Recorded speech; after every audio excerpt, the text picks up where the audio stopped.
মনের মধ্যে সারাক্ষণ সারাক্ষণ এইসব কথা আনাগোনা করে। চোখের সামনে দেখতে পাই যে মেয়েটার আমার এইরকম অবস্থা। আমার কোলের সন্তান, আমার কোল আঁকড়ে থাকা মেয়েটা কত অবস্থার হয়ে গিয়েছিল। আমি যখন সেলাই করে সংসার চালাচ্ছিলাম, একটা বাড়তি জিনিস কোনোদিন চাইনি। লাইব্রেরিতে গিয়ে নোটস নিয়ে আসতো যাতে বই না কিনতে। তারপর যখন আমার অবস্থা একটু ফিরল, তখন যে খুব চাহিদা ছিল তা নয়। একটা ছোট্ট জিনিস দিলে আমার মেয়েটা কি খুশি হতো। আমার মেয়েটা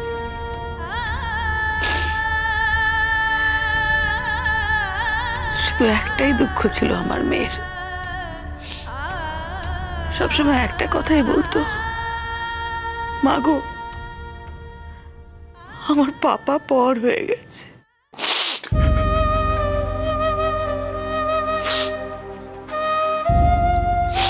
সবাই বিশ্বাস করো, কোনোদিন আমার মেয়েটাকে আমি আমার মন থেকে দূরে করিনি, কোনোদিন না। আমি জানি শুনতে খুব কদর্য লাগবে, খারাপ লাগতে পারে তোমার, তবু মন থেকে বলছি, আমার স্ত্রীকেও আমি কোনোদিন আমার মন থেকে দূরে করে দিইনি। স্ত্রী? আচ্ছা সেসব ঠিক আছে, কিন্তু তুমি তো একটা কথাই বলছো না, ছোটদার সঙ্গে কি করে প্রেম হয়েছিল তোমার? তোমাকে তো দেখে মনে হচ্ছে তুমি শহরেরই মেয়ে।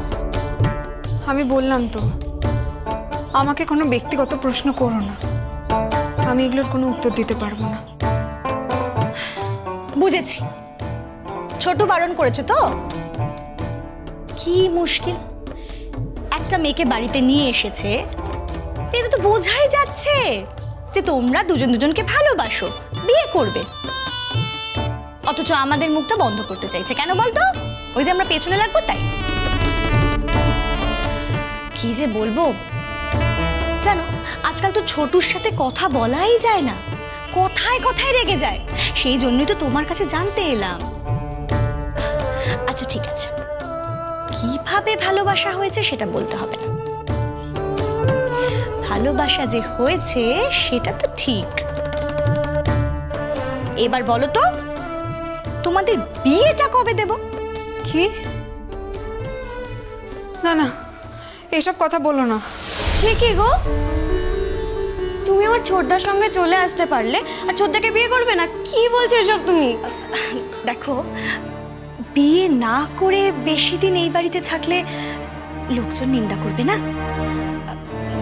আমাদের কোনো আপত্তি নেই এই বিয়ে নিয়ে, হ্যাঁ আমাদের কোনো আপত্তি নেই, কিন্তু কি হয়েছে বলো তো, এই এলাকাটা না একদম ভালো নয়, একদম ভালো নয়। এই লোকজন শুধু এর নামে সমালোচনা, ওর নামে সমালোচনা। এই দেখো না, এক্ষুনি তোমায় আসবে দেখতে, সব ছুটে ছুটে এলো বলে। হ্যাঁ, ওই জন্যই তো ছোটদা বারণ করেছে তোমাকে বাড়ির বাইরে যেতে। তাই নাকি? কাগজে কলমে হয়তো আমাদের বিয়েটা ভেঙে গেছে, কিন্তু আমাদের 25 বছরের সম্পর্ক, দাম্পত্য, বিবাহিত জীবন,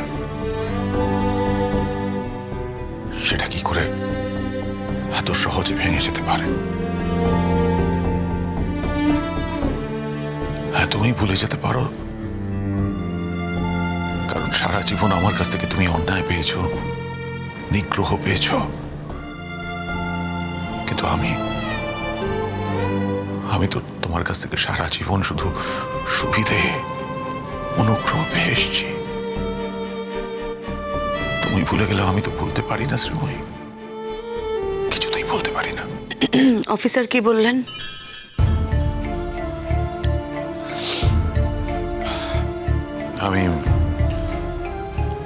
আমি কাল তোমায় অফিসারের কাছে নিয়ে যাব।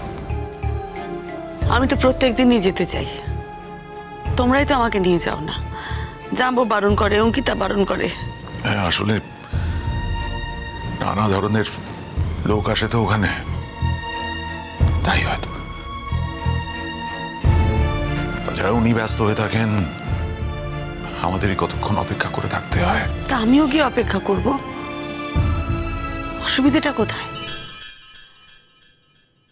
আমি তো আমার সারাটা জীবন অপেক্ষা দিয়ে সাজিয়ে রেখেছি।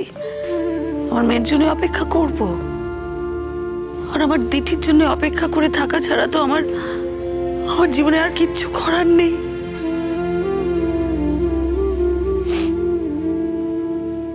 নিয়ে যাব, তোমায় কাল নিয়ে যাব ওনার কাছে।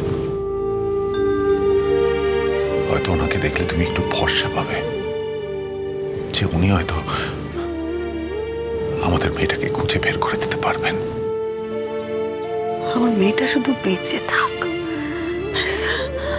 আর কিছু না। বেঁচে থাকবে শ্রীময়ী, তোমার মেয়ে তোমার কোলে ফিরে আসবে। তুমি যা যা হারিয়েছো শ্রীময়ী, সব তুমি ফিরে পাবে।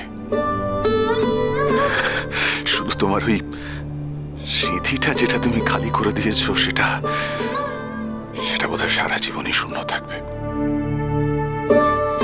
হ্যাঁ, আসলে কি বলতো, বাড়ির বাইরে গেলে 4 রকম প্রশ্ন উঠতে পারে, 4 জন মানুষ 4 রকম কথা বলতে পারে।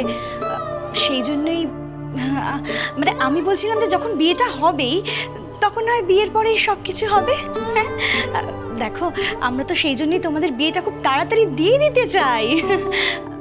মা তো তোমাকে বলতে লজ্জা পাচ্ছেন, সেই জন্যই তুমি আমাকে বলো তো। আচ্ছা, তোমার বাবা মার সঙ্গে কথা বলতে হবে তো। দেখো, আমরা গরিব হতে পারি, কিন্তু আমরা কিন্তু ভালো মানুষ, ভদ্রলোক। তোমার যত্নের কোনো ত্রুটি হবে না। তুমি তোমার মা বাবার ফোন নাম্বারটা একবার দাও না, আমার মা বাবা তোমার বাড়ির লোকের সাথে কথা বলে নেবে। দেখো, প্রথম কিন্তু অনেকেই আপত্তি করে, কিন্তু একবার বিয়ে হয়ে গেলে সবাই সবটা মেনে নেবে, কেউ আপত্তি করবে না। দেখো, আমি এখন বিয়ে নিয়ে ভাবছি না, প্লিজ। আচ্ছা ঠিক আছে, আমি বুঝতে পেরেছি তোমার এখন মনটা খুব খারাপ করছে বাড়ির লোকের জন্য, তাই তো? আমি বুঝতে পারছি সেটা। আচ্ছা তুমি বলো তো, তোমরা ক ভাই বোন? আমি বললাম তো, আমায় কোনো ব্যক্তিগত প্রশ্ন করো না। তোমরা ক ভাই বোন সেটাও জিজ্ঞেস করতে পারবো না? কি হবে জেনে? বারে, তুমি এখন আমাদের পরিবারের একজন হতে চলেছো, আর তোমার সম্পর্কে আমরা কিচ্ছু জানবো না? আমরা 3 ভাই বোন। তুমি বুঝি সবার ছোট? ঠিক বুঝতে পেরেছি আমি, তাই জন্যই তো মুখটা এত আদরের। তোমার মুখে না একটা আহ্লাদি ভাব আছে। আচ্ছা শোনো, তুমি কি খেতে পছন্দ করো বলো তো, আমাকে বলো। দেখো, আমরা না খুব সাধারণ, খুব ভালো কিছু খাওয়ার হয়তো তোমাকে দিতে পারবো না, রোজ মাছ মাংস দিতে পারবো না। তবে কি জানো তো, আমাদের শাশুড়ি মা না খুব ভালো রান্না করেন, ওনার এক তরকারি দিয়ে সব ভাত মেখে আমরা খেয়ে নিই। আচ্ছা তবুও তুমি বলো, তুমি কি খেতে ভালোবাসো? বাবা জানতে চেয়েছেন। সেরকম কিছু নেই, তোমরা যা খাবে আমি তোমাদের সাথেই খেয়ে নেব। দেখেছিস বুলবুলি, কত ভালো মেয়ে, লক্ষ্মী মেয়ে, কি সুন্দর কথা বললো। জানি তো, আমার ছোটদা যাকে তাকে পছন্দ করবে না। ছোটদা তো বরাবরেরই নাকুচু। বৌদি, তোমার মনে আছে ছোটদা আগে বলতো, যখন আমাদের দিনকাল ভালো ছিল, ছোটদা আমাদের সাথে আড্ডা মারতো, গল্প করতো, কত হই হই করতো।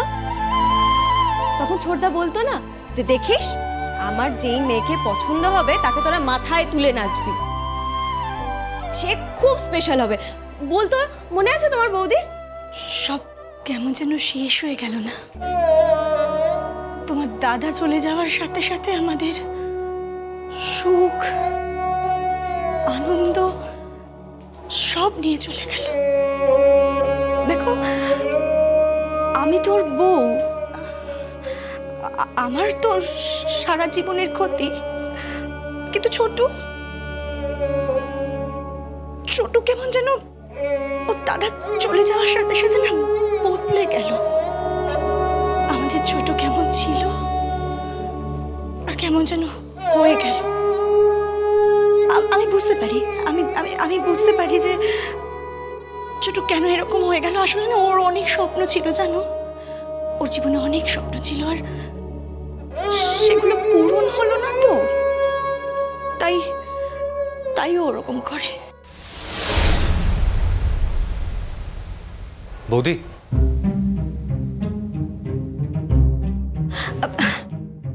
হ্যাঁ ছোট, বলো। বলছি যে ওকে একটু ওর মতন থাকতে দাও না। বারে বারে ছোটদা, ওর বুঝে একা একা থাকতে ভালো লাগবে? লাগবে। মোটেই না, আমরা যদি কথা না বলি ওর মোটেই ভালো লাগবে না। আরে ও তো সবে বাড়ি থেকে এসেছে। কে বললো?